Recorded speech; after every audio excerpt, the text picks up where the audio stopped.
Yeah, thank you so much for the introduction.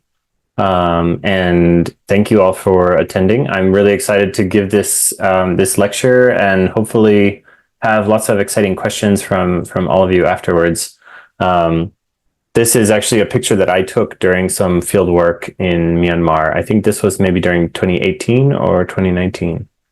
And so, yeah, so this is a GPS instrument that we installed. Um, and this was one of the stations that we were surveying to find out the motion over time. So first, I just want to say thank you to so many collaborators, students, mentors, friends, especially from Myanmar. During my postdoc, my research fellow position in Singapore, I traveled to Myanmar, I think about maybe at least 3 times a year or 4 times a year, every year for like 5 years. And so I spent a long time getting to know everybody there. And I really wish I could go back soon. I miss you all. So I hope that I can come back to visit. This was during one field course that we taught during 2019, sort of teaching about GPS geodesy in Nebido. But yeah, so I want to talk about geodesy and how do we use geodetic methods to study earthquake hazards in Southeast Asia. So the first thing I want to introduce is what is geodesy. It's kind of an unusual word. We normally don't talk about geodesy in geology, so it's a slightly different technique. And so I want to talk about what can we measure and how does it work. Mostly I'll focus on GPS. There's actually a lot of different geodetic techniques, but I'm going to focus on GPS for today. And then we can talk about some of the results for Southeast Asia and especially Myanmar. So some of our recent results. So geodesy, the word means the study of the shape and the size of the Earth, including things like its gravity field, its rotation, and also how these things change over time.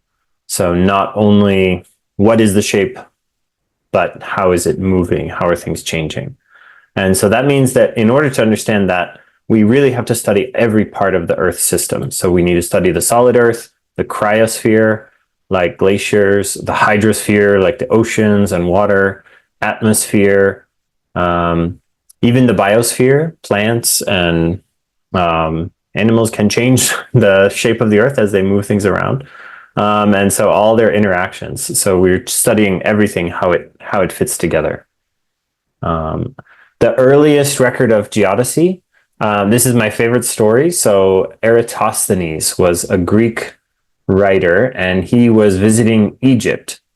And he noticed that on a particular day, the sun was exactly overhead in this city called Aswan, so here in southern Egypt. And on the same day, he heard a report that in Alexandria, it was 7 degrees off from being exactly vertical. So he said, I can use this information to measure the size of the Earth if I know how far away these two cities are. So he paid someone to walk the distance, counting their steps. And this person estimated only the north-south distance, not the east to west. So they only counted their steps moving north and south. And they estimated this distance. This was converted from the old units into kilometers. And so based on that, he can use this ratio. If 7 degrees out of the full 360 is 805, then he knows the circumference of the Earth. And it turns out he got the answer almost exactly right. It's really amazing. He guessed 40,250 kilometers in some different unit system that they used in Egypt. So he guessed this number. The actual number is only off by 0.5%. So he's almost exactly right. Basically, almost exactly 40,000 kilometers. But it turns out this story is misleading because actually a lot of people tried to do the same thing. So Plato tried to measure the circumference, Archimedes, Eratosthenes, Posidonius, and Ptolemy. All of these people estimated different sizes for the Earth. So we remember Eratosthenes because he was almost right, but everybody else was trying it. And so maybe he just got lucky, or maybe the person he hired to measure the distance was really accurate. So, so it's a good thing to remember. If you get the answer right, more people will remember it in the future. So today we know the accurate measurements of the Earth very accurately. So the exact polar circumference is 40,007 kilometers to the nearest meter, like that. And it turns out this number, 40,000, is not a coincidence. This is how the meter was defined. So we defined the meter that it should be 10,000 kilometers from the equator to the pole. And then they were off by 7. So they got it a little bit wrong, but that's the original definition of the meter, is 10,000 kilometers from the equator to the pole. So if you're ever confused about how far it is from the equator to the pole, now you will always remember 10,000 kilometers. And actually nautical miles are defined in the same way. So it's exactly 21,600 nautical miles, because 1 nautical mile is exactly 1/60th of a degree. It's kind of defined the same way. And then we have these other values. So that's the fundamentals of geodesy, is measuring the shape of the Earth.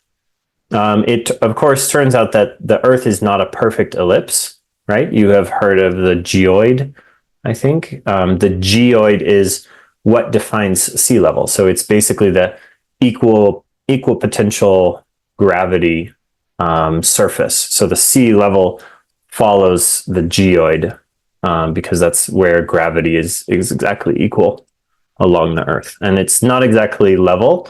So relative to the ellipsoid, the geoid goes up and down by about 100 meters. So this is a map of what that looks like. And the geoid can move around mostly due to plate tectonics. So depending on the density of the material beneath, they will have different densities and different geoid heights. And this can also move around with the seasons. So water moves around, the water carries mass, and that will actually change the geoid by a few centimeters, not by meters. So turns out Myanmar is about 50 meters below the ellipsoid. So if you measure the ellipsoid heights relative to WGS 84, you will see they're negative numbers, maybe negative 40 or something like that. And that's because the sea level is actually below the ellipsoid. So that's also part of geodesy, measuring that gravity field and determining what the geoid height is. That can be really useful for understanding the density of the material. If you have a really high resolution gravity map, you can find out where there might be ore or where there might be oil, because oil will be low density. So that's another useful thing to know about. And then what I want to talk about for most of the day is GPS. So a GPS station is able to record slow and steady motion of the tectonic plates. So this is one example from this island in California, close to Los Angeles. So Los Angeles is a little bit covered by the arrows here, but this is the city. And I did my PhD in San Diego, just over here. And so this station, if we track the position every day, you can see it's moving to the north, and it's moving opposite of the east. So that means it's moving to the west. And so if we fit a line to these data, then we can figure out, so negative 31 to the east and 31 to the north. And then the total magnitude of that distance is about 44 millimeters a year. So that's actually a good measure of the Pacific plate motion relative to North America. So this station is on the Pacific plate, and North American plate is over here. So that's one of the really exciting uses, but it takes a lot of work to get to this point. So I want to kind of back up and introduce how do we actually use GPS to do this kind of measurement, and how can we then understand things like the plate motions. So GPS was originally called Navstar, navigation system with time and ranging. And this was actually a military system developed by the US. They launched the first satellite in 1978, but it didn't become operational until 1995. So it took almost 20 years to build the system. That's because there's 32 satellites in orbit. You can see kind of a schematic for how the satellites work in their orbits. And every satellite carries an atomic clock. So they carry a very, very precise clock system. And in fact, they are constantly being replenished. So sometimes the satellites will fail and then they will launch a new one and replace the satellite with a new one. So the newest satellites are still being launched every few months, I think, or maybe every few years. They're launching new satellites to replace the old ones. So now it's been operational for almost 30 years. So we have a long time of data that we can look at. And we call it GPS because that was the original name for, or part of the original name for the military system launched by the US. But today there's a lot of other systems also. So there's GLONASS, which is a Russian system. There's Galileo, which is a European Space Agency system. There's Beidou, which is the Chinese system.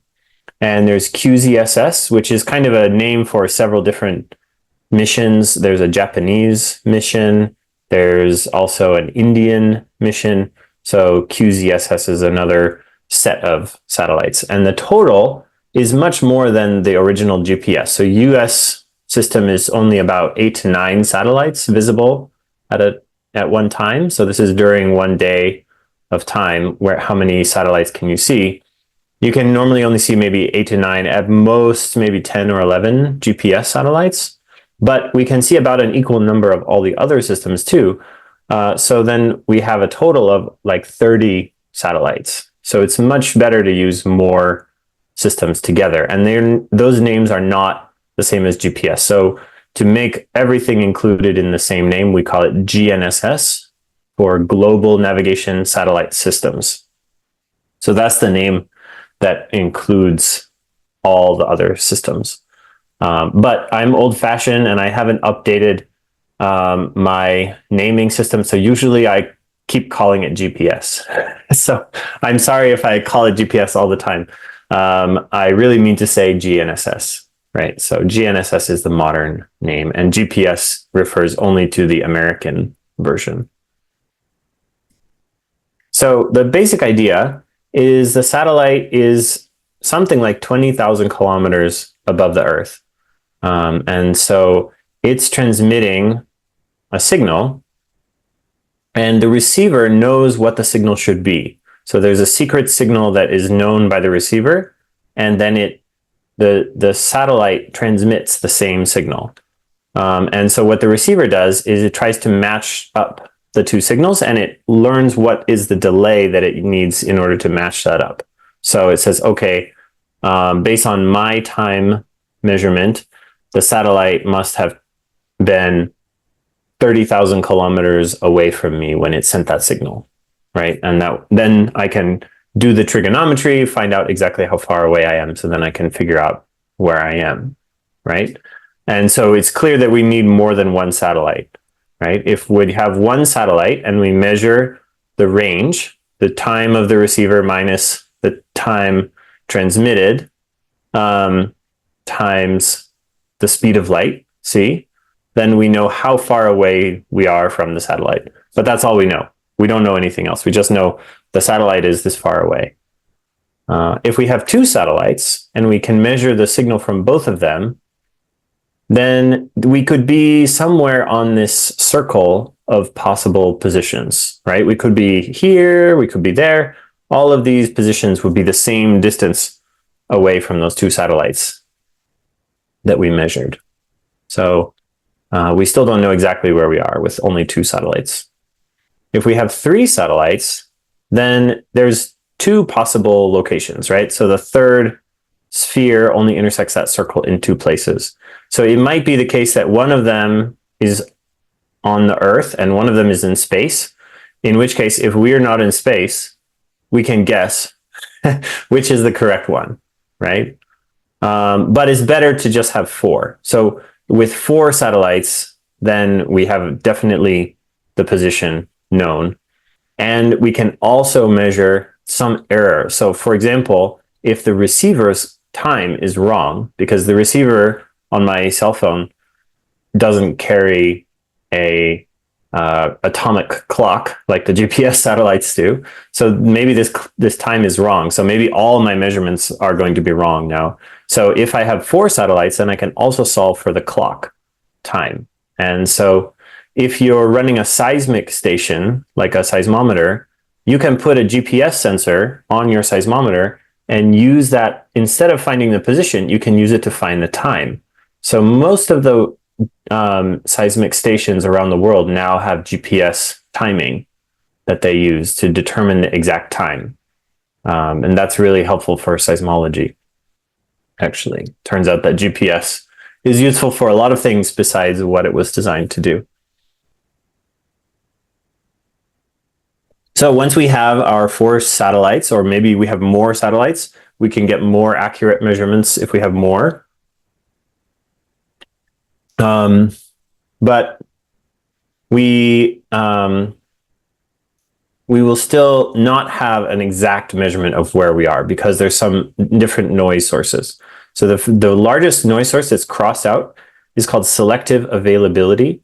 This was originally a wrong code sent by the satellites that they announced the code to the receivers, and then they actually send a different code. So it confuses the receivers and adds about 24 meters of noise. And this was intentionally done by the US military. But eventually they decided it's a bad idea because so many people are using GPS now, so they turned it off. So in 1999 or 2000, they turned off the selective availability. So that's good. But our next largest noise source is the ionosphere. So it turns out the ionospheric layer of the atmosphere contributes a lot of noise. And the troposphere contributes a lot of noise as well. The satellite, actually, even though the satellites are atomic clocks, they can have errors.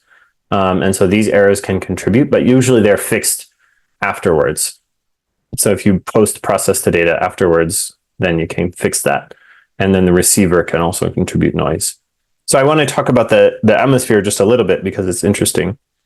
The ionosphere is a really high altitude layer located above 100 kilometers. So maybe in this layer around here. So in this layer of the atmosphere, the solar wind ionizes the atmosphere and it becomes conducting. And so if it's electrically conducting, it will delay the satellite transmissions. And then the troposphere is another set of the layer below about 10 kilometers. That's where all the weather happens on Earth. So this layer has all the water, and this layer has all the free electrons. So the free electrons in the ionosphere vary a lot during the day and also depending on the solar wind. So here's a day that's quiet, and you can see that below the time where it's noon, the ionosphere is getting heated and it creates more free electrons. On this side, we have a ionospheric storm. So there's like solar wind storm that hits the Earth, and you can see it causes, this is Aurora Borealis in the north and the southern poles. And then we also have a very high ionosphere. So it's really hard to predict. And the ionosphere variations can delay the satellite signals by a large amount, by maybe even more than 7 meters sometimes. So if we don't correct for this, it's going to be a big problem for our data. But luckily, the ionospheric delay is proportional to something related to the frequency of the waves that are transmitted. So if it's related to 1 over the frequency squared times the free electron density. And so the fact that it's related to the frequency means that we can just transmit 2 different frequencies. So we transmit L1 and we transmit L2. These are just the names of 2 frequencies. And since they're different, they will come with a different delay. And so then we can actually measure the delay in the ionosphere and remove it. So that's great. That means that we usually don't have to worry about ionosphere delay unless it's very, very strong. So during like a solar wind storm, maybe it will be a noise source, but most of the time it's not so bad. The other thing that we have to worry about, this is much harder. We call it the wet delay. So this is in the troposphere. And this is the amount that the radar signals will be delayed by the water vapor in the troposphere. So you can see it varies anywhere from 0 up to 0.4 meters. And obviously it's going to be higher in humid areas, areas with a lot of water vapor. It's going to be lower in the cold areas or near the poles. And so, but this is constantly changing, right? All the weather patterns will affect this constantly. And so this one also, we can't really predict this. And unfortunately, we can't really measure it either. So it's not proportional to the frequency. So it just delays all the signals by the same amount, which means we don't have a good way to measure it. So it's unfortunate. Some people actually use this. So this is a time series showing over 24 hours what was the delay that they measured from the water vapor.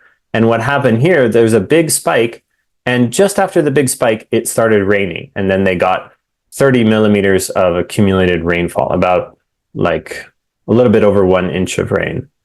And actually, they could see the water vapor accumulating before the rainfall started. So this might be useful for weather modeling. So if you're a weather model operator, you can actually use GPS and use it to measure the delay that it's receiving from the satellites. So it's possible that you can use this data for something. But for us, we're doing tectonic geodesy. We just want to know the station position. So this is not helpful. It's just kind of noise. And so the best thing we can do is just average the data. So typically we will try to average the data over like about a 24-hour period. So we just take one average estimate over 1 day. You can also try to do things like estimate the delay from ground-based data if you have a meteorological station, or if you have other types of things like a satellite image of the weather, maybe then you can estimate the water vapor delay. But typically it's easiest for us. We just average it over 1 day. And when you see the time series, the data has a little bit of noise. Most of that noise is just because of this troposphere delay that's variable every day. Then the last type of noise that we have to worry about, we call it multipath noise. So multipath noise means that if the signal doesn't take a direct pathway to the receiver, then that can interfere with our data collection. So in this case, if you have a direct signal, then you have the direct signal that it reflects off the ground. This one will interfere with this one, and it will create like some kind of noise or some kind of delay. So if the receiver thinks, actually, I'm this far away, in addition to the direct signal, then it gets the position a little bit wrong. Or this one might be able to see a satellite that refracts or diffracts around the building, or it might even reflect off the building. So all these different extra pathways can really introduce a lot of noise. And here's a really interesting example. These stations, so here's one station. This one is not shown, DOND. This one is not it's just in a building area. But INCH and PAJU are shown here, and they're really near some trees, especially this one. This one has just trees all the way around it. And if you look at the noise, the error in the height measurement of this station, it goes up during the middle of the year, and then it goes down, and then it goes up in the middle of the year again. So if you're thinking about this, why do you think the noise is going up and down once per year? So these trees, this is not like a tropical area. These are trees in, I think it's in South Korea. I'm not sure exactly, but the trees lose their leaves in the wintertime. Then there's less multipath. And then they get new leaves in the summertime, and there's more multipath.